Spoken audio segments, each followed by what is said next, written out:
안녕하세요. 교통사고 전문 변호사 김종조입니다.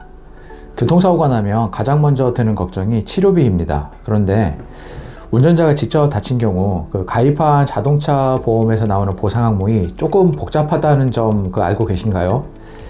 특히 자기 신체 사고 담보와 자동차 상해 담보 이 두 가지의 차이를 잘 이해하지 못하고 보험에 가입하는 경우가 많습니다. 하지만 사고가 실제로 발생했을 때 이 차이는 굉장히 큽니다. 자기 신체 사고, 줄여서 자손이라고 부르는데요.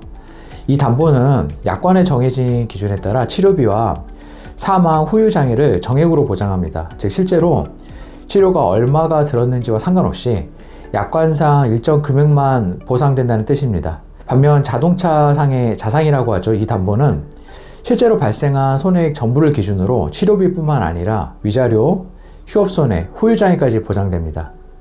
결국 자상은 피해자가 실제 입은 손해를 제대로 보장받을 수 있는 구조인 셈입니다. 실제로 병원비가 많이 나오는 중상해 사건의 경우 자손으로는 치료비가 부족해서 개인이 부담하게 되는 경우가 흔합니다. 하지만 자상은 병원비 전체를 기준으로 보장되기 때문에 부담이 적습니다. 더 중요한 건 자손은 위자료나 휴업손해 보장이 없다는 점입니다. 단순히 입원하고 치료받는 데 들어간 돈만 보장되기 때문에 사고로 인해 일을 못해서 생긴 수입 손실이나 정신적 고통에 대한 보상은 따로 청구할 수 없습니다. 반대로 자상은 입원 기간 동안 일을 하지 못했다면 그 손해까지도 보장됩니다. 실질적인 손해복구가 가능한 구조인 거죠. 물론 보험료는 자상이 자손보다 조금 더 비쌉니다. 차량의 종류나 운전자 연령, 보험사에 따라 다르지만 보통 10에서 20% 정도 차이가 납니다. 하지만 이 비용 차이보다 보장 범위가 훨씬 크기 때문에 사고 발생 시에는 자산 가입 여부가 손해를 줄이는 결정적인 요소가 될 수 있습니다. 또 하나 자상담보는 운전자 본인 외에도 가족까지 보장되는 경우가 많습니다.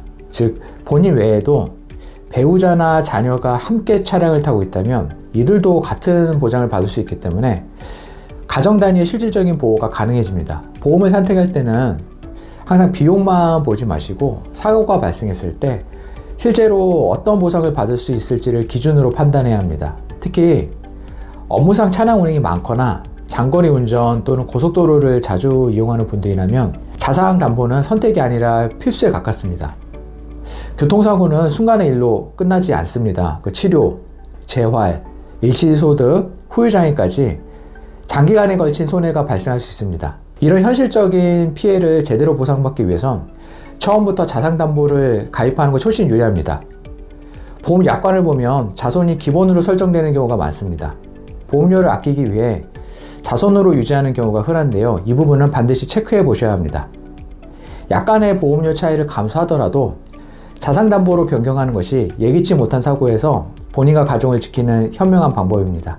사고 이후 보상 문제로 고민하고 계신다면 본인의 보험 약관을 한번 꼼꼼히 살펴보시고 필요하다면 전문가와 함께 대응하는 것이 좋습니다. 시청해 주셔서 감사합니다. 김종조 변호사였습니다.